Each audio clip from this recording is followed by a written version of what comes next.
जी cap 6 आज के lecture का आगाज करते हैं। Lecture number 55। आज के लेक्चर में जो हम चैप्टर स्टार्ट करने जा रहे हैं वो है वर्किंग कैपिटल मैनेजमेंट। चैप्टर 16 है आई कैप की बुक में। लेंथी चैप्टर नहीं है, लेकिन इसमें कुछ कंसेप्ट्स हैं, कैलकुलेशंस हैं और कुछ कंसेप्ट्स हैं। स्टार्ट करेंगे, पहले वर्किंग कैपिटल को समझेंगे ये क्या होता है, फिर उसके बाद वर्किंग कैपिटल मैनेजमेंट का मतलब क्या है ये समझेंगे, और फिर इसके बाद कैसे वर्किंग कैपिटल को मैनेज किया जाता है। सबसे पहली चीज, क्या हम अगर कोई भी बिजनेस स्टार्ट करें तो उसमें इन्वेस्टमेंट के बगैर बिजनेस स्टार्ट हो सकता है? ज्यादातर बिजनेसेस इन्वेस्टमेंट के बगैर स्टार्ट नहीं हो सकते। इन्वेस्टमेंट कुछ ना कुछ करनी पड़ती है। ये इन्वेस्टमेंट दो तरह की होती है, एक है कैपिटल इन्वेस्टमेंट और एक है working capital investment. Investment business में करनी होती है कितनी तरह की है? दो तरह की। एक कैपिटल इन्वेस्टमेंट, दूसरा working capital investment. Capital investment का मतलब क्या है कि फिक्स एसेट्स में इन्वेस्टमेंट की जाए, यानी फिक्स एसेट्स को खरीदा जाए। किस लिए खरीदा जाए? क्योंकि हमने उसके जरिए मैन्युफैक्चरिंग करनी है। ठीक है, ये जो हिस्सा है ना कैपिटल इन्वेस्टमेंट का, ये हम ऑलरेडी पढ़ चुके हैं प्रोजेक्ट अप्रेजल में। हमने यही स्टडी किया कि हमें कैपिटल इन्वेस्टमेंट करते हुए किस लॉन्ग टर्म एसेट में इन्वेस्टमेंट करनी चाहिए, किस में नहीं करनी चाहिए। लेकिन क्या बिजनेस को रन करने के लिए सिर्फ कैपिटल इन्वेस्टमेंट ही जरूरी है? इसका जवाब है नहीं। इसलिए कि अगर आपने कस्टमर को सेल करनी है इन्वेंट्री, तो आपको ऐसा नहीं होगा कि कस्टमर आपके बिजनेस में आया, शॉप पे आया, उसने अभी आपको ऑर्डर दिया और आपने विद इन मिनट्स उसको goods they they. Manufacturing with in minutes manufacturing करें और उसको सप्लायर से चीज खरीद के उसी वक्त दे दे, ऐसा नहीं होगा। आपको पहले से कुछ इन्वेंट्री खरीद के, अगर आप रिटेल बिजनेस है, अब मैं रिटेल बिजनेस की एग्जांपल लेके स्टार्ट करूंगा, उसके बाद मैन्युफैक्चरिंग की एग्जांपल की तरफ आएंगे। अगर हमारा रिटेल बिजनेस है, रिटेल बिजनेस कौन सा होता है? चीजें बनी बनाई खरीदी, एज इट इज बेच दी। रिटेल बिजनेस है तो उसमें भी हमें कुछ ना कुछ इन्वेंट्री अपने पास रखनी पड़ेगी, क्योंकि हमारा जो कस्टमर है वो आके हमें टाइम नहीं देगा कि सर मुझे ये चीज चाहिए। हम कहे अच्छा भाई अभी हमारी दुकान पे चीज मौजूद नहीं है, हम सप्लायर से भी चीज खरीदते हैं और तुम्हें दे देते हैं, तुम जरा 3-4 घंटे इंतजार करो। ऐसे बिजनेस नहीं होगा। हमें कुछ ना कुछ इन्वेंट्री अपने पास स्टोर करनी पड़ेगी, रखनी पड़ेगी, ताकि जैसे ही कस्टमर आए हम उसको क्विकली डिलीवर कर लें। अब ये जो इन्वेंट्री खरीद के अपने पास हम रख रहे हैं, ये कैपिटल इन्वेस्टमेंट नहीं है, ये ध्यान में रखिएगा। ये कैपिटल इन्वेस्टमेंट नहीं है, क्योंकि ये लॉन्ग टर्म एसेट में नहीं है हम इन्वेस्टमेंट कर रहे हैं। ये इन्वेंट्री में, करंट एसेट में इन्वेस्टमेंट है। तो हमें कुछ ना कुछ पैसे अपने इन्वेस्ट करने पड़ेंगे इन्वेंट्री में, कि इन्वेंट्री को मेंटेन करना है, ताकि कस्टमर आए उसे हम क्विकली इन्वेंट्री डिलीवर कर सके। तो इसका मतलब हमें लॉन्ग टर्म इन्वेस्टमेंट के अलावा कुछ पैसे चाहिए होंगे। किस पर्पस के लिए? ताकि हम कुछ चीजें खरीद के, इन्वेंट्री खरीद के अपने पास रख सकें कस्टमर को क्विक डिलीवरी करने के लिए। इसी तरीके से अगर कस्टमर हमारे पास आके चीज हमसे कहता है, डिमांड करता है, आपको अंदाजा होगा कि अभी आपको सिखाया गया होगा काउंटिंग में, सेल्स दो तरह की होती है, कैश सेल और क्रेडिट सेल। ठीक है, आप गैस कर सकते हैं प्रैक्टिस में ज्यादातर सेल कौन सी होती है? कॉर्पोरेट लेवल पे ज्यादातर सेल जो है वो क्रेडिट सेल होती है। क्रेडिट सेल का मतलब ये है कि आपने अपने कस्टमर को चीज बेच दी, अपना एसेट उसके हवाले कर दिया, लेकिन उसने अभी तक पैसे नहीं दिए आपको, उसने अभी तक पैसे नहीं दिए। ट्रांजैक्शन जब क्रेडिट सेल होती है ना, तो उसमें टर्म्स एग्री करते हुए एक क्रेडिट पीरियड भी एग्री किया जाता है कि कितने दिन के लिए उधार दिया जाएगा। वो क्रेडिट पीरियड 30 डेज भी हो सकता है, 45 डेज भी हो सकता है, 60 डेज भी, 90 डेज भी। क्रेडिट पीरियड 30 डेज का मतलब क्या है कि कस्टमर ने 30 दिन के अंदर अंदर पैसे पे करने हैं। 30 दिन तक वो होल्ड कर सकता है अपने पास, 30 दिन में उसने पैसे पे करने हैं। 45 डेज का मतलब हमने कस्टमर को 45 डेज का टाइम दिया है कि आप माल ले लें हमसे, पैसे 45 डेज के अंदर पे कर दीजिएगा। तो इसका मतलब यह हुआ हमारे कुछ फंड्स ऐसे हैं, हमारे कुछ पैसे ऐसे हैं जो कि अब ब्लॉक हो गए। अब वो कस्टमर हमें 30 डेज के बाद पेमेंट करेगा। तो हमें कुछ इन्वेस्टमेंट इस पर्पस के लिए भी चाहिए कि जब हम अपने इन्वेंट्री जो सेल करें क्रेडिट पे, तो वो 30 दिन के बाद जब पेमेंट, अब देखें पेमेंट 30 दिन के बाद आएगी, क्या इस 30 दिन में हम दुकान खाली रख के बैठेंगे? नहीं, हमें कुछ ना कुछ उसको दोबारा इन्वेंट्री को खरीदना है। उसका मतलब हमें इन 30 दिनों में जितनी क्रेडिट सेल हुई है उसका बैकअप के तौर पे इन्वेंट्री रखने के लिए भी पैसे चाहिए। तो यानी हमने जो बेसिकली हमारी बैलेंस शीट में इन्वेंट्री का बैलेंस आ रहा होता है, वो भी हमारे कुछ इन्वेस्टमेंट ऐसी है जो हमने की हुई है। डेटर्स का बैलेंस आ रहा है, वो भी हमारी इन्वेस्टमेंट है जो हमने बिजनेस में की हुई है, और ये इन्वेस्टमेंट करना जरूरी होता है। ये हमारे पैसे ब्लॉक पड़े हुए उधर, ठीक है, ये इन्वेस्टमेंट करना जरूरी होता है। क्यों जरूरी है? अगर आप इन्वेंट्री नहीं रखेंगे अपने पास, इन्वेंट्री नहीं रखेंगे, हालांकि अभी फर्ज कीजिए आज के दिन में ग्राहक कम आए हैं, लेकिन फिर भी मुझे अपने पास इन्वेंट्री तो पूरी रखनी है ताकि जब भी कोई कस्टमर आए मैं उसको डिलीवर कर सकूं। अगर मैं इन्वेंट्री अपने पास सफिशिएंट क्वांटिटी, एक रीजनेबल क्वांटिटी इन्वेंट्री के अपने पास नहीं रखता, कस्टमर जब आएगा मैं उसे कहूंगा सामान मेरे पास नहीं है, वो चला जाएगा, ठीक है। और इसी तरह अगर मैं डेटर्स को क्रेडिट सेल ऑफर नहीं करता तो उस सूरत में भी मेरी सेल डिक्रीज हो जाएगी। तो क्या आप सारे इस बात से एग्री करते हैं कि बिजनेस की रनिंग के लिए, बिजनेस को चलाने के लिए लॉन्ग टर्म इन्वेस्टमेंट के साथ साथ, फिक्स एसेट में इन्वेस्टमेंट के साथ साथ करंट एसेट में भी इन्वेस्टमेंट करनी पड़ती है? करंट एसेट में इन्वेस्टमेंट से क्या मुराद है? आपको इन्वेंट्री खरीद के रखने के लिए कुछ पैसे चाहिए, आपको क्रेडिट सेल करनी है तो उसके लिए कोई ना कोई फंड चाहिए, ताकि आप जब तक आपको कस्टमर पैसे अदा नहीं करता आप अपने बिजनेस के ऑपरेशंस को रन कर सकें। इसे कहते हैं वर्किंग कैपिटल इन्वेस्टमेंट। ये अपोजिट है कैपिटल इन्वेस्टमेंट के। आज का हमारा टॉपिक इसी चीज से रिलेट करता है कि क्या बिजनेस में वर्किंग कैपिटल इन्वेस्टमेंट होनी चाहिए। पहला क्वेश्चन तो ये है, क्या वर्किंग कैपिटल इन्वेस्टमेंट होनी चाहिए? बिल्कुल होनी चाहिए। अगर आप कस्टमर को कहेंगे कि जी बिल्कुल हमने आपको क्रेडिट सेल नहीं करनी, अभी पैसे लीजिए फिर आपको हम गुड्स डिलीवर करेंगे, स्मॉल स्केल पे तो ऐसे चल सकता है, बेकरी तो ऐसे चल सकती है, लेकिन कॉर्पोरेट लेवल पे कैश ट्रांजैक्शंस कम होते हैं, और अगर आप कस्टमर को क्रेडिट फैसिलिटी प्रोवाइड नहीं करेंगे आपकी सेल्स कम हो जाएगी, बहुत ज्यादा कम होगी। तो वर्किंग कैपिटल होना चाहिए, इससे तो हम सारे एग्री करते हैं, इससे हमारी सेल्स, हमारे बिजनेस की ग्रोथ बढ़ेगी। एग्रीड? अगला क्वेश्चन, वर्किंग कैपिटल होना कितना चाहिए? वर्किंग कैपिटल होना कितना चाहिए, इसके ऊपर डिबेट है कि कितना होना चाहिए, यानी कैलकुलेशन कैसे करेंगे आप कि हमारे बिजनेस के लिए कितना वर्किंग कैपिटल सफिशिएंट है। लेकिन एक जनरल रूल है कि वर्किंग कैपिटल ना बहुत ज्यादा होना चाहिए एक्सेसिव, और ना ही बहुत कम होना चाहिए। अगर बहुत ज्यादा होगा इसका मतलब आपके पैसे उधर ब्लॉक पड़े हुए। जैसे अगर इन्वेंट्री मैंने जरूरत से ज्यादा रख ली है तो मुझे 2-3 तरह की कॉस्ट बेयर करना पड़ेगी। एक तो मेरे फंड्स ब्लॉक हो गए, जो इन्वेंट्री मैंने खरीदी है वो पैसे मैं कहीं और इस्तेमाल नहीं कर सकता जब तक इन्वेंट्री बिकेगी नहीं, मेरा फंड ब्लॉक हो गया। दूसरा, मुझे होल्डिंग कॉस्ट इनकर करना पड़ती है, स्टोरेज करना पड़ेगी इन्वेंट्री को कहीं ना कहीं। तीसरा, ज्यादा इन्वेंट्री हो तो उसके ऑब्सोलीट होने का खतरा है, ठीक है। इसी तरह अगर इन्वेंट्री रीजनेबल अमाउंट से कम हो, फर्ज कीजिए एक रीजनेबल अमाउंट से कम, ये तो एक्सेसिव इन्वेंट्री की हमने डिस्कशन की ना, अगर कम हो, क्या वो भी उसमें भी कुछ हमें डिसएडवांटेज होते हैं? बिल्कुल है। क्या स्टॉक आउट हो सकता है? स्टॉक आउट का मतलब क्या? कस्टमर आएगा कहेगा सर ये इन्वेंट्री है, हम कहेंगे नहीं ये इन्वेंट्री तो नहीं रखी हुई हमने, कहेगा अच्छा जहां से ये इन्वेंट्री लूंगा वहां से दूसरी भी इन्वेंट्री खरीद लूंगा, बाकी चीजें भी अपने पास रखें। तो हमारे पास एक रीजनेबल क्वांटिटी होनी चाहिए।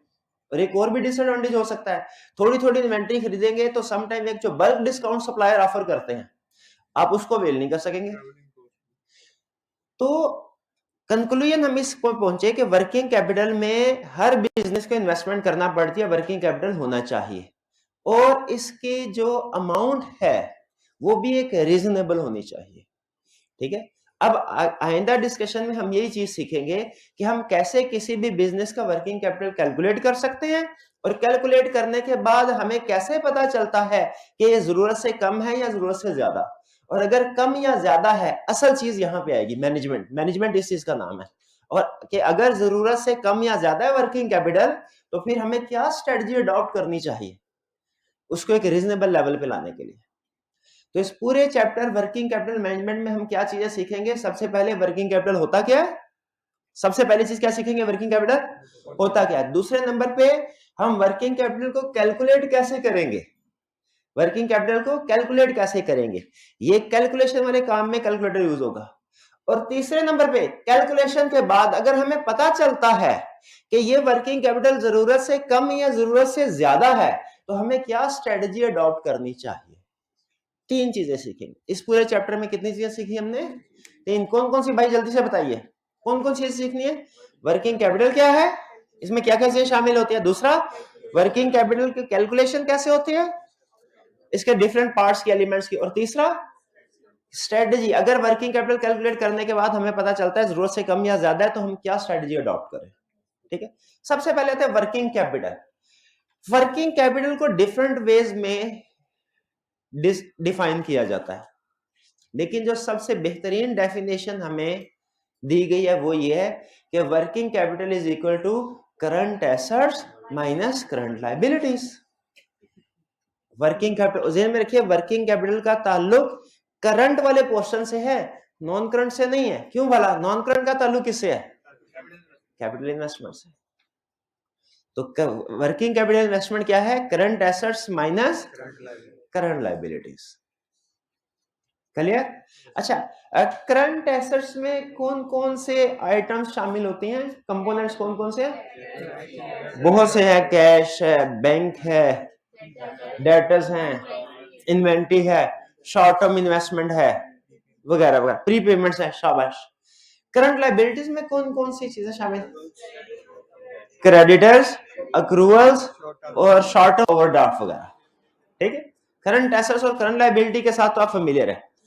अच्छा, यहां पे एक कॉम्प्लेक्स कंसेप्ट, छोटा सा कंसेप्ट है, वो डिस्कस करने जा रहा हूं आपके साथ। अकाउंटिंग ये कहती है कि वर्किंग कैपिटल में करंट एसेट्स आएंगे सारे के सारे और करंट लायबिलिटीज आएंगी। अकाउंटिंग ये कहती है। फाइनेंस ये कहती है कि जो आपका शॉर्ट टर्म लोन या ओवरड्राफ्ट है ना, ये वर्किंग कैपिटल नहीं है, ये वर्किंग कैपिटल को फाइनेंस करने का एक तरीका है। कि आपको वर्किंग कैपिटल के लिए पैसे चाहिए ना, तो पैसे कहां से आएंगे, कहां से आएंगे? ये शॉर्ट टर्म ओवरड्राफ्ट से आएंगे, शॉर्ट टर्म लोन से आएंगे। बिल्कुल इस तरह जिस तरह हमने ये स्टडी किया था कि कैपिटल इन्वेस्टमेंट करनी है, लॉन्ग टर्म इन्वेस्टमेंट करनी है। ठीक है, लॉन्ग टर्म इन्वेस्टमेंट हमने, इसके लिए पैसे कहां से आने चाहिए? लॉन्ग टर्म लोन से, इक्विटी से आने चाहिए। ठीक है, long term projects long term finance से हैंडल किए जाते हैं, और जो शॉर्ट टर्म है नीड्स, वो शॉर्ट टर्म लोन से पूरी की जाती है। तो इसीलिए फाइनेंस एक्सपर्ट क्या कहते हैं कि जो ओवरड्राफ्ट है या शॉर्ट टर्म लोन है, ये वर्किंग कैपिटल नहीं बल्कि वर्किंग कैपिटल को फाइनेंस करने का एक तरीका है। लेकिन बहरहाल एग्जाम में अगर हमें कैलकुलेशन करने को कहेगा ना, तो हमने उसे कैलकुलेशन नॉर्मल तरीके से करनी है, current assets minus current liabilities. लेकिन ये बाज़ औक़ात वो हमें क्वेश्चन में ये कह सकता है कि आपने जो वर्किंग कैपिटल में हमने इसको शामिल नहीं करना, शॉर्ट टर्म लोन वगैरह। इसलिए वर्किंग कैपिटल मैनेजमेंट जब हम सीख रहे होते हैं ना, आप नोट कीजिएगा, वर्किंग कैपिटल मैनेजमेंट सीख रहे होते हैं, हम मेन एरियाज के ऊपर फोकस कर रहे होते हैं वर्किंग कैपिटल के। वर्किंग कैपिटल क्या आपने भी बताया, current asset minus current liabilities. Current assets की एग्जांपल भी बताई, करंट लायबिलिटीज की एग्जांपल बताई। इनकी मैनेजमेंट करने में हम ओवरड्राफ्ट की मैनेजमेंट नहीं करते, हालांकि वो वर्किंग कैपिटल का हिस्सा है। शॉर्ट टर्म लोन या ओवरड्राफ्ट की मैनेजमेंट नहीं करते, हालांकि वो वर्किंग कैपिटल का हिस्सा है। ठीक है, वो क्यों नहीं करते? क्योंकि means of to support working capital है। बहरहाल बताना आपको ये चाह रहा था कि वर्किंग कैपिटल मैनेजमेंट में हम हर कंपोनेंट की मैनेजमेंट नहीं सीखेंगे, बल्कि जो अहम वाले कंपोनेंट्स हैं उनकी मैनेजमेंट सीखेंगे। अहम वाले कंपोनेंट्स कौन से हैं? वो है इन्वेंट्री, वो है डेटर्स, वो है क्रेडिटर्स। ये तीन कंपोनेंट अहम है। तो वर्किंग कैपिटल मैनेजमेंट की डेफिनेशन में तो बहुत सी चीजें आती हैं, लेकिन उसकी मैनेजमेंट हमने तीन हिस्सों की सीखनी है। किस किस की? Inventory, debtors, creditors. अक्रूवल्स की, प्री पेमेंट्स की, ओवरड्राफ्ट की, इनकी मैनेजमेंट नहीं सीखेंगे। अब चलिए, वर्किंग कैपिटल को डिस्कस करने के बाद क्या होता है, इसका हमें ऑब्जेक्टिव क्या है, वर्किंग कैपिटल में इन्वेस्टमेंट करने का मकसद क्या है कि हमारे वर्किंग कैपिटल रीजनेबल लेवल पे होना चाहिए इन्वेस्टमेंट, ना टू मच होनी चाहिए और ना ही टू लो इन्वेस्टमेंट होनी चाहिए। नेक्स्ट कंसेप्ट हमारा कैश ऑपरेटिंग साइकिल या कन्वर्जन साइकिल क्या होता है। कैश ऑपरेटिंग साइकिल या कन्वर्जन साइकिल क्या होता है। देखिए हर बिजनेस का एक ऑपरेटिंग साइकिल है। ऑपरेटिंग साइकिल क्या होता है, कहानी स्टार्ट होती है रॉ मटेरियल परचेज करने से, फिर अगर वो मैन्युफैक्चरिंग कंपनी है उस रॉ मटेरियल को कन्वर्ट करती है फिनिश गुड्स में, फिनिश गुड्स की सेल की जाती है और फिर डेटर से पैसे आते हैं, फिर इन पैसों को हम जो रॉ मटेरियल खरीदा हुआ था उनको रीपे करते हैं। ये एक कंप्लीट साइकिल होता है। इस साइकिल में क्या क्या, किसी भी बिजनेस में इस साइकिल में क्या क्या एक्टिविटीज होती हैं, रॉ मटेरियल उधार पे खरीदा, उसकी मैन्युफैक्चरिंग की, उसे फिनिश गुड्स में कन्वर्ट किया, फिनिश गुड्स को कस्टमर को सेल किया, कस्टमर से पैसे आए और इन पैसों को हमने पे कर दिया सप्लायर क्रेडिटर्स को। यही एक्टिविटीज होती है ना एक साइकिल में। फिर उसके बाद कहानी दोबारा शुरू, दोबारा से माल खरीदा, मैन्युफैक्चरिंग की, कन्वर्ट किया फिनिश गुड में, उसको सेल किया और फिर डेटर से पैसे रिसीव किए, क्रेडिटर्स को पे कर दिया। इस पूरे साइकिल में जितना टाइम लगता है, जितना वक्त लगता है, इस पूरे साइकिल में स्टार्ट से यानी परचेज से लेके पेमेंट करने तक सप्लायर को जितना टाइम लगता है उसे कहते हैं कैश कन्वर्जन साइकिल। ठीक है, या इसे ऑपरेटिंग साइकिल भी कहते हैं। ठीक है, कैश ऑपरेटिंग साइकिल या कैश कन्वर्जन साइकिल, कि आपका स्टार्ट से लेके एंड तक कैसे आप रॉ मटेरियल बाय करते हैं, वो कैश में कब कन्वर्ट होता है और उसके बाद फिर आप उसके एंड पे पेमेंट कैसे करते हैं, इस सारे साइकिल को क्या कहते हैं, कैश कन्वर्जन साइकिल। इसमें अगर हम किसी भी बिजनेस का कैश कन्वर्जन साइकिल कैलकुलेट करना चाहें, हम कैलकुलेट कर सकते हैं। ठीक है, इसका मकसद क्या होता है, इसका मकसद ये होता है कि हमें पता चल जाए इस बिजनेस में जब हम इन्वेस्टमेंट करेंगे कितने अरसे में हमें ये बिजनेस इन्वेस्टमेंट वापस कर देगा, कितने अरसे में हमारे जो हम सामान खरीदेंगे कितने अरसे के बाद पैसे दोबारा वापस हमारे हाथ में आ जाएंगे। इसे कहते हैं कैश कन्वर्जन साइकिल। इसको कैलकुलेट करना जरूरी होता है ताकि हमें पता चले हमारा टोटल कितना टाइम लगेगा, हमें कितने अरसे के लिए पैसों की जरूरत है, वर्किंग कैपिटल कितने अरसे के लिए जरूरत है। ये कैश कन्वर्जन साइकिल मुझे बताइए अगर आपको समझ आ रही है, ये शॉर्ट होना ज्यादा बेहतर है कि लॉन्ग होना ज्यादा, टाइम पीरियड इसका कम होना। इसमें वर्किंग कैपिटल इन्वेस्टमेंट में दो चीजें अहम होती है, एक इसकी अमाउंट कितनी है, वर्किंग कैपिटल की अमाउंट जितनी कम होगी नॉर्मली उतना बेहतर समझा जाता है। ठीक है, लेकिन रीजनेबल लेवल तक होनी चाहिए। और उसी तरह इसकी एक ड्यूरेशन है कि इसकी ड्यूरेशन, कि इसका साइकिल, इसकी ड्यूरेशन जितनी कम होगी उतना ही ज्यादा बेहतर है नॉर्मली। तो अब हम कंसेप्ट डिस्कस कर लिए, अब हम नेक्स्ट स्टेज पे आ रहे हैं कैलकुलेशन की तरफ, जिसमें हमने क्या सीखना है कि किसी भी बिजनेस का ऑपरेटिंग साइकिल कैसे कैलकुलेट करेंगे, किसी भी बिजनेस का कैश कन्वर्जन साइकिल कैसे कैलकुलेट करेंगे। अपने जहन में एक्टिविटीज लेके आइए, एक मैन्युफैक्चरिंग कंपनी की एक्टिविटीज, क्योंकि मैन्युफैक्चरिंग कंपनी आपको पता है उसके ऑपरेशन थोड़े से कंप्लेक्स होते हैं ट्रेडिंग की निस्बत। ट्रेडिंग बिजनेस में और मैन्युफैक्चरिंग बिजनेस में फर्क क्या होता है, ट्रेडिंग बिजनेस में एक ही तरह की इन्वेंट्री होती है फिनिश गुड, और मैन्युफैक्चरिंग कंपनी में तीन तरह की इन्वेंट्रीज होती है, raw material, work in process, finish goods. तो ये तीन आपको इन्वेंट्री नजर आ रही होंगी, तीन। अगर रिटेल बिजनेस है ना तो ये तीन नहीं बल्कि एक ही आइटम नजर आएगी आपको, फिनिश गुड। मैन्युफैक्चरिंग कंपनी की एग्जांपल लेके चल रहे हैं ताकि जो मैक्सिमम पॉसिबिलिटीज है हमारे सामने आ जाए, डिस्कस हो जाए। तो इसलिए तीन तरह की इन्वेंट्री, कौन सी, raw material, work in process, finish good. फिर इसके बाद रिसीवेबल्स, फिर इसके बाद पेएबल्स। अच्छा एक्टिविटीज देखे, पहले देखिए एक्टिविटीज कवर सारी हो रही है कि नहीं। रॉ मटेरियल खरीदेंगे, खरीद के वर्क इन, उसके ऊपर मैन्युफैक्चरिंग करेंगे, प्रोसेसिंग करेंगे, प्रोसेसिंग करने के बाद वो फिनिश गुड्स में कन्वर्ट हो जाएगा। अब जाहिर है रॉ मटेरियल बाय करने में, फिर उसके बाद प्रोसेसिंग मैन्युफैक्चरिंग करने में, फिर उसके बाद फिनिश गुड्स के तौर पे उसको होल्ड करने में हर स्टेज पे टाइम लगेगा। ठीक है, ऐसा नहीं होगा आपने आज इन्वेंट्री खरीदी, आज ही मैन्युफैक्चरिंग के लिए भेज दी। वो आपको रॉ मटेरियल समटाइम स्टोर करना पड़ता है कुछ दिन के लिए। तो रॉ मटेरियल खरीदा, स्टोर किया, इस पे कितना टाइम लगता है ये कैलकुलेट करेंगे। मैन्युफैक्चरिंग प्रोसेस में कितना टाइम लगता है ये कैलकुलेट करेंगे। ये इंडस्ट्री टू इंडस्ट्री वेरी करता है। फिनिश गुड्स जब बन जाती है उसके बाद सेल होने तक कितने दिन हमारे पास पड़ी रहती है ये कैलकुलेट करेंगे। और फिर जब सेल कर देते हैं डेटर्स को तो पैसे मिलने में कितना टाइम लगता है, कितने डेज लगते हैं ये कैलकुलेट करेंगे। और फिर जो क्रेडिटर से उधार माल खरीदा था उसको पैसे वापस करने में कितना टाइम लगता है ये कैलकुलेट करेंगे। ये पांचों चीजें मिलके हमारा कैश कन्वर्जन साइकिल बनाएंगी। फिर से सुन लें, कैश कन्वर्जन साइकिल के कंपोनेंट्स कितने हैं, यह डिपेंड करता है रिटेल कंपनी है या मैन्युफैक्चरिंग है। रिटेल है तो कैश कन्वर्जन साइकिल के 3 कंपोनेंट्स होंगे, इन्वेंट्री, डेटर्स, क्रेडिटर्स। और अगर मैन्युफैक्चरिंग कंपनी है, कैश कन्वर्जन साइकिल के 5 कंपोनेंट्स होंगे, raw material, work in process, finish goods, debtors, creditors. और इसमें एक्टिविटीज क्या होंगी, ये साइकिल में इसमें कंपोनेंट्स कौन से होंगे।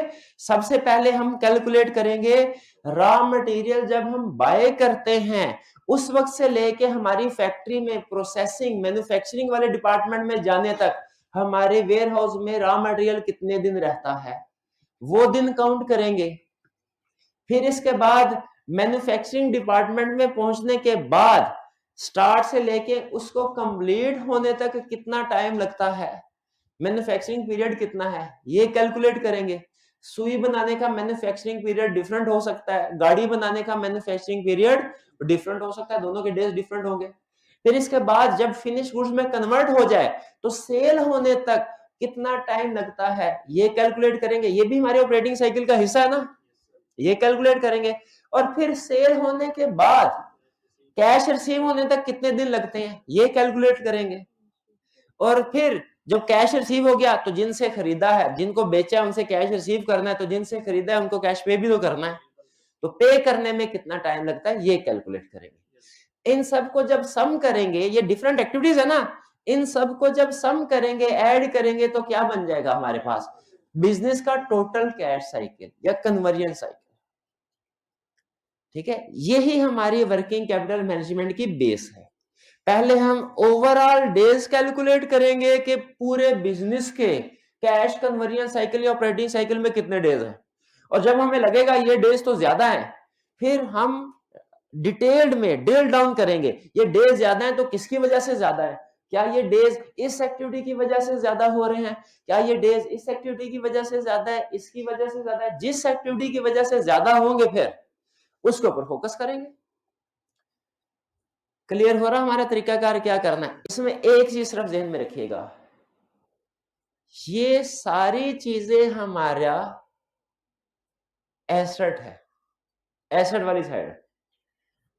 और ये कैसे, ये वाला कंपोनेंट कैसे डिफरेंस है बाकी, डिफरेंट है बाकी कंपोनेंट से, ये एसेट्स वाले कंपोनेंट है, ये लायबिलिटी वाला कंपोनेंट। इसका मतलब ये हुआ जब इन सब की कैलकुलेशन होगी ये सारे ऐड होंगे, और जब इसकी कैलकुलेशन होगी ये लेस होगा।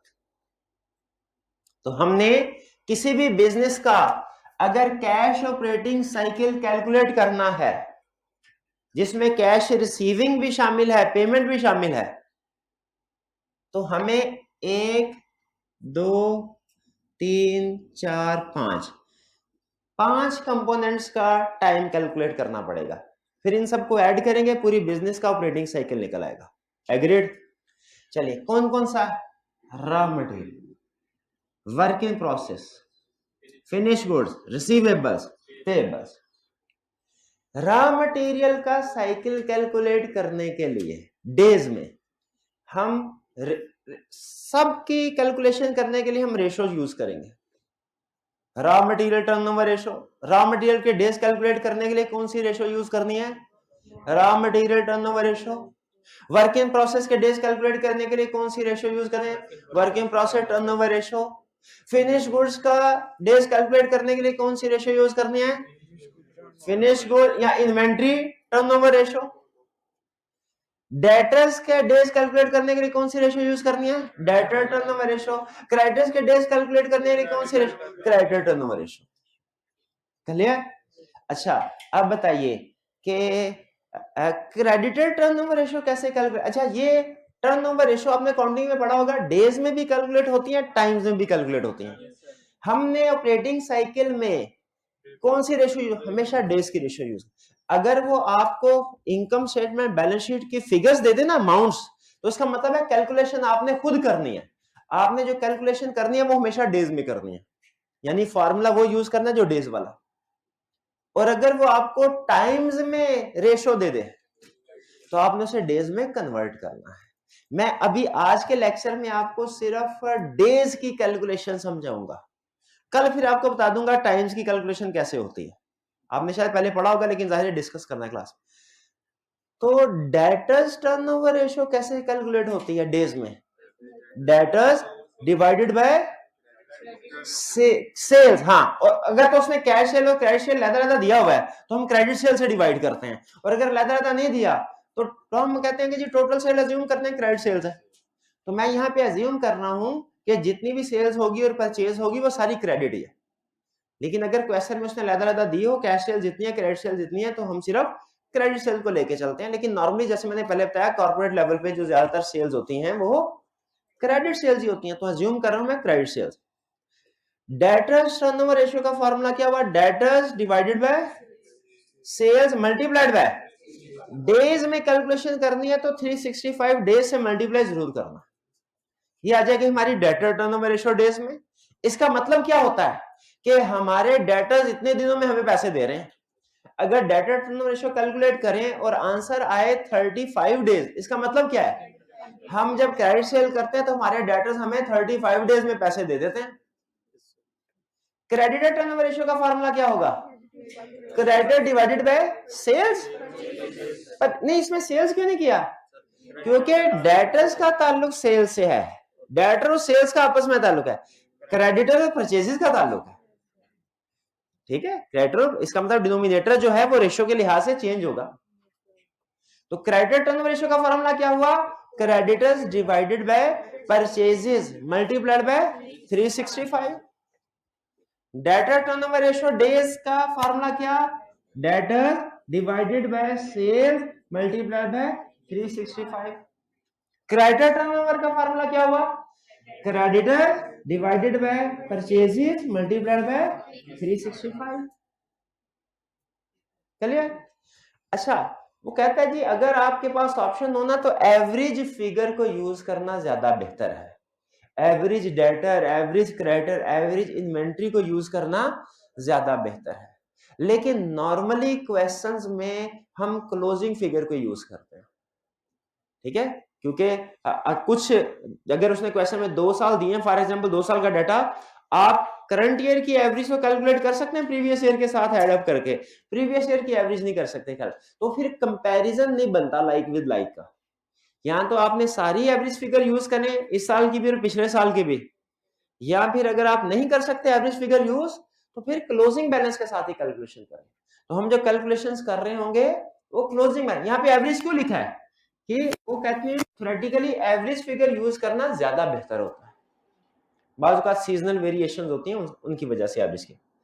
ठीक है, लेकिन एवरेज के लिए हमें सारे सालों का डाटा मौजूद, यानी अगर हम करंट ईयर में खड़े हैं ना, जिस साल की हमने कैलकुलेशन करनी है, तो हमें इससे पिछले साल का डाटा भी मौजूद होना चाहिए, और पिछले साल के अगर कैलकुलेशन करनी है तो उससे पिछले साल का डाटा भी मौजूद होना चाहिए।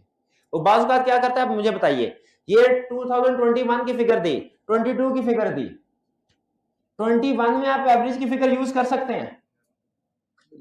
21 और 20 की फिगर दी, 21 और 20 की फिगर दी, 21 की एवरेज फिगर यूज कर, लेकिन ये 20 में एवरेज फिगर यूज नहीं कर सकते क्योंकि 19 का डाटा नहीं है। तो फिर आपको क्या करना पड़ेगा, दोनों सालों को क्लोजिंग फिगर के साथ ही कंपेयर करना पड़ेगा। तो फार्मूला में एवरेज की फिगर है, लेकिन जब आप एक्चुअली कैलकुलेशन कर रहे होंगे वो क्लोजिंग बैलेंस के साथ ही कर रहे होंगे। चलिए ये दोनों क्लियर हो गया। फिर इसके बाद इन्वेंट्री का formula, finish good, inventory turnover ratio, inventory divided by cost of sales multiplied by 365। अगर तो आपका रिटेल बिजनेस है ना तो उसमें सिर्फ यही 3 रेशियोज आएंगी, ठीक है, inventory divided by cost of sales multiplied 365। लेकिन अगर मैन्युफैक्चरिंग बिजनेस है तो मजीद 2 रेशियो, रॉ मटेरियल भी, work in process. Work in process turnover ratio का फार्मूला क्या होगा? Work in process divided by cost of goods manufactured. अब बता था डिनोमिनेटर चेंज हो जाता है, जैसे डेटर में सेल्स था, क्रेडिटर में परचेजेस था, उसी तरह फिनिश गुड्स टर्नओवर रेशियो में डिनोमिनेटर कुछ और है, वर्क इन प्रोसेस में डिनोमिनेटर कुछ और है, और रॉ मटेरियल टर्नओवर रेशियो में डिनोमिनेटर कुछ और है, ठीक है।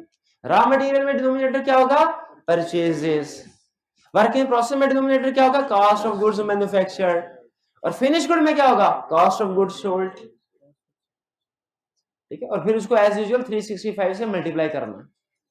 फार्मूला मुश्किल तो नहीं है, समझ आ गई? क्लियर, कैलकुलेशंस भी क्लियर। चलिए एक छोटी सी प्रैक्टिस कर लेते हैं। देखें आज के लेक्चर में हमारा ऑब्जेक्टिव है कैलकुलेशन सीखना, वर्किंग कैपिटल के कंपोनेंट्स की और total cash conversion cycle, total उसकी कैलकुलेशन सीखना। फिर इसके बाद इसका फर्दर एनालिसिस करना कि किस कंपोनेंट की पोजीशन वीक हो रही है, कौन सा कंपोनेंट स्ट्रांग है, और जो वीक हो रहा है उसको किस तरीके से मैनेज करना चाहिए, ये हम नेक्स्ट लेक्चर में सीखेंगे।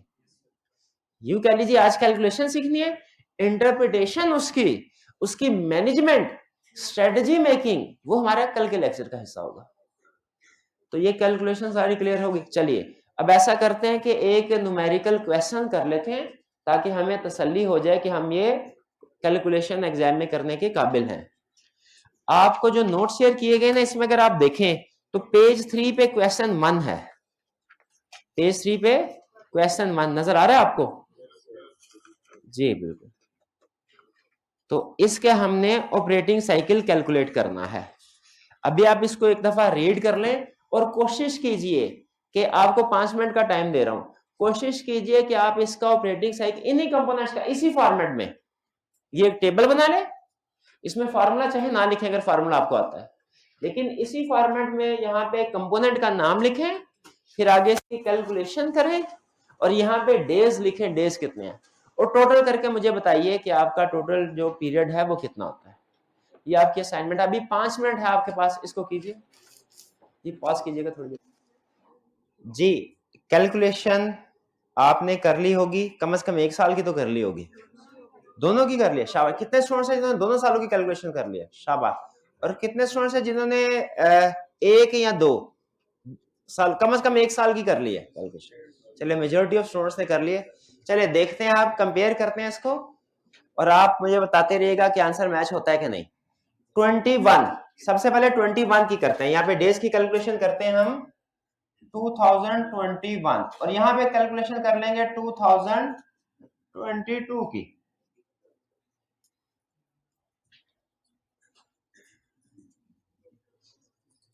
जी सबसे पहले 21, पहली रेशियो कौन सी कैलकुलेट करनी है हमने? रॉ मटेरियल डेज में, ठीक है। अब चूंकि हम एवरेज फिगर 21 की कैलकुलेट नहीं कर सकते तो हमें क्लोजिंग बैलेंस ही लेके चलना पड़ेगा। तो 21 के raw material divided by credit purchases multiplied by 365 है। रॉ मटेरियल कितना है 21 में? 160,000। तो 160,000 डिवाइडेड बाय क्रेडिट परचेजेस कितनी है? परचेजेस ये बता रही है 1900,000 ये परचेज। अब उसने नहीं बताया कैश है कि क्रेडिट है, क्या ज्यूम करें? सारी की सारी क्रेडिट है। मल्टीप्लाई बाय 365, ये कितना आया? 31 डेज, तकरीबन 31 डेज आ गए हमारे। और इसी फार्मूला का यूज करते हुए हम 22 में अगर कैलकुलेशन करें तो क्या आएगा, 200,000 divided by purchases 2 million multiply by 365, तो वो क्या आएगा, एक मिनट है जी, नहीं एवरेज नहीं, अगर आप दोनों सालों की एवरेज ले रहे होते ना तो फिर आपने दोनों सालों की एवरेज लेनी है, एक साल की एवरेज और एक साल की क्लोजिंग बेस की कैलकुलेशन नहीं चलेगी। हमारा रूल होता है हमेशा कैलकुलेशन का लाइक विद लाइक को कंपेयर करना, ठीक है, तो या तो आपको दोनों सालों की एवरेज को कंपेयर करें या दोनों सालों के क्लोजिंग बैलेंस को। अब दोनों सालों की एवरेज तो हो नहीं सकती, तो क्या करेंगे, दोनों सालों का क्लोजिंग बैलेंस। अब यहां पे अगर नेक्स्ट ईयर की कैलकुलेशन करना चाहे तो वो क्या होगी, 200,000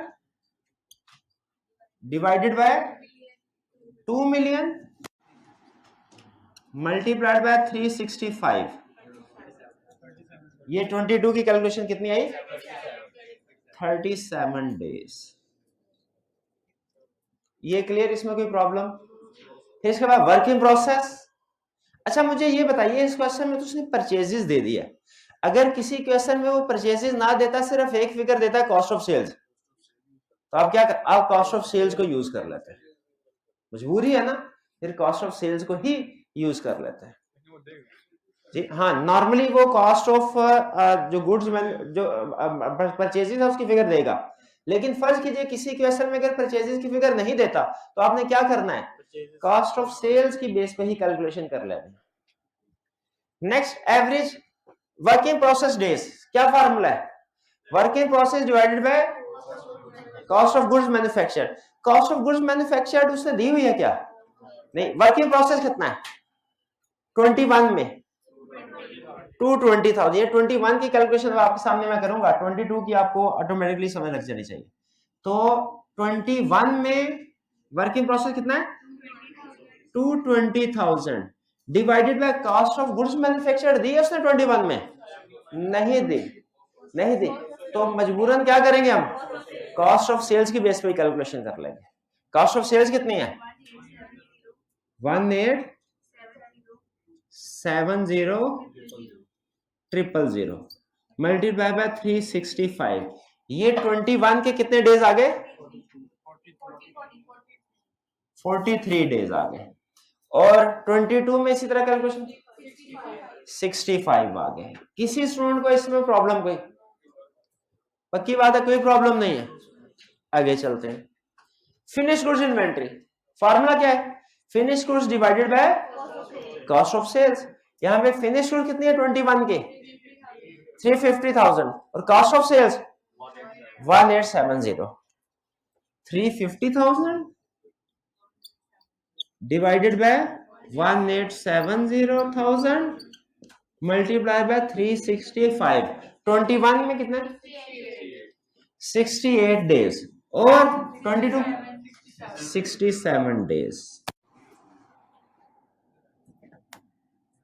इसमें कोई प्रॉब्लम। फिर डेटर्स टर्नओवर रेशो, क्या फॉर्मूला है, debtors divided by sales multiplied by 365, debtors कितने अब हमारे पास, ये रिसीवेबल लिखा हुआ 620,000 डिवाइडेड बाय सेल्स रेवेन्यू कितना, अच्छा नहीं बताया कैश में कितना है क्रेडिट में कितना है, सारा क्रेडिट अज्यूम करेंगे 2.7 मिलियन मल्टीप्लाइड बाय 365, 21 में कितना 84 तकरीबन, एक आधा दिन का कोई मसला नहीं, और 22 में 78, चलिए। और last creditor turnover ratio days में, क्या फार्मूला है, creditors divided by purchases multiplied by 365, creditors कितने दिए उसने 320,000 डिवाइडेड बाय परचेजेस कितनी 1.9 मिलियन मल्टीप्लाइड बाय 365, 21 में कितने हुए 61 और 22 में 91। यहां पे हाँ एक गलती नहीं करनी आपने, वो क्या, इनको पॉजिटिव नहीं रखना, इनको नेगेटिव। जी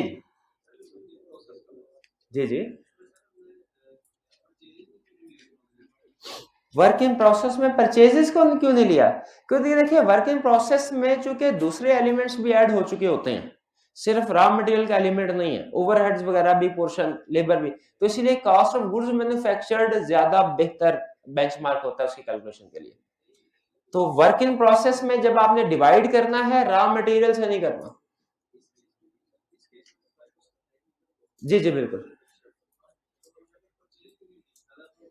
नहीं, अगर फर्ज कीजिए जनरली मैं भी जनरली आपके क्वेश्चन का आंसर कर रहा हूं कि जब भी कभी हमने वर्क इन प्रोसेस की टर्नओवर रेशियो कैलकुलेट करनी है, उसे डिवाइड करना है हमेशा कॉस्ट ऑफ गुड्स मैन्युफैक्चर्ड से, परचेजेस से नहीं। रीजन उसकी यह है कि वर्क इन प्रोसेस में मटेरियल के साथ लेबर और ओवरहेड भी शामिल है, और कॉस्ट ऑफ गुड्स मैन्युफैक्चर्ड में भी मटेरियल के साथ लेबर और ओवरहेड भी शामिल होते हैं। कॉस्ट में पढ़ा होगा आपने। तो अगर परचेजेस से डिवाइड करेंगे ना वर्किंग प्रोसेस को, तो उसमें तो लेबर और ओवरहेड है ही नहीं, वो एक ट्रू बेंचमार्क नहीं बनता हमारे लिए वर्किंग प्रोसेस का।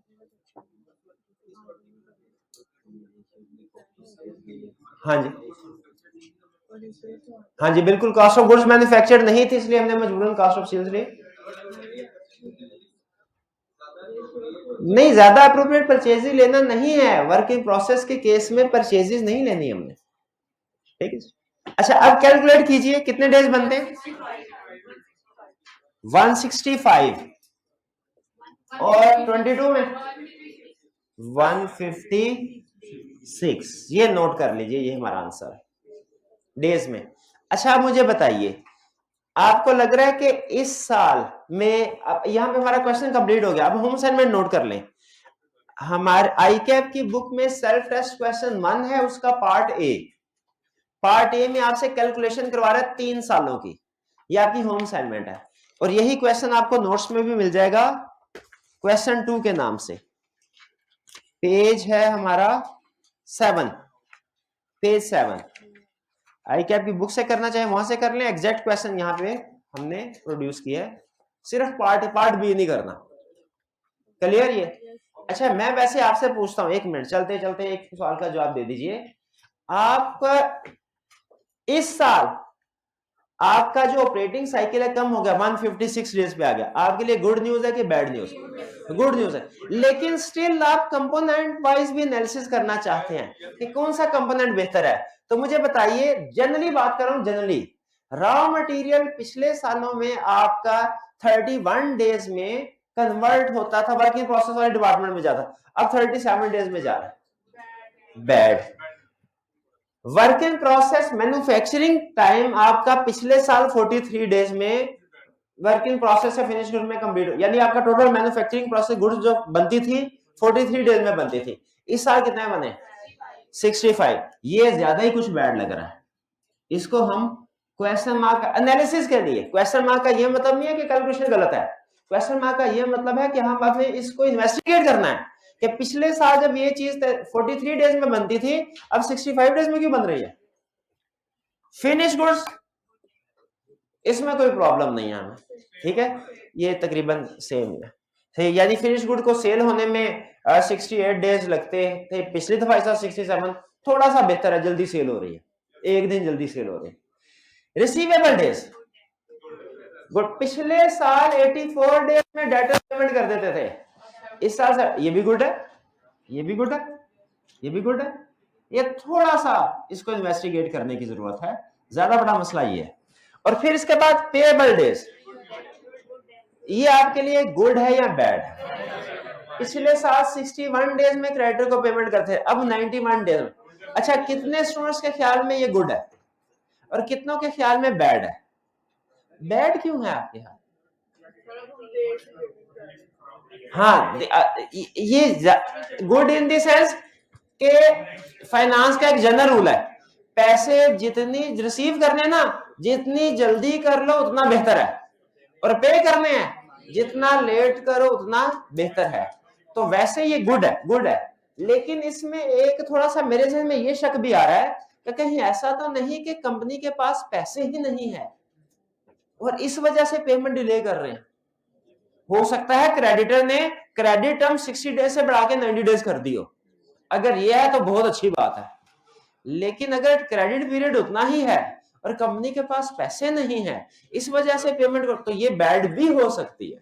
कल हमने इसी चीज के ऊपर डिस्कशन करनी है कि कोई भी रेशो जब हमारे सामने आती है, क्या हमने फौरी उसके ऊपर गुड या बैड का डिसीजन कर देना है, क्या हमने एनालिसिस करना है कि अच्छा ये रीजन हो सकती है, ये भी हो सकती है। ठीक है, ये हम इंशाल्लाह कल के लेक्चर के लिए लाजमी है कि आपने असाइनमेंट करके आनी है। ठीक है, इजी असाइनमेंट है, कोई प्रॉब्लम नहीं है। ठीक है, इसके बाद फिर कल हम स्ट्रेटजी वाला काम करेंगे, सोचने वाला काम कि रेशियोज हमारे सामने है, इसका एनालिसिस कैसे करना है और स्ट्रेटजी कैसे बनानी है। आपको पता है फाइनेंस में भी और मैनेजरियल में भी हर थ्योरी के बाद हमें स्ट्रेटजी डिसाइड करना सिखाता है। चलिए आज का लेक्चर यहाँ पे खत्म करते हैं हम। अल्लाह हाफिज।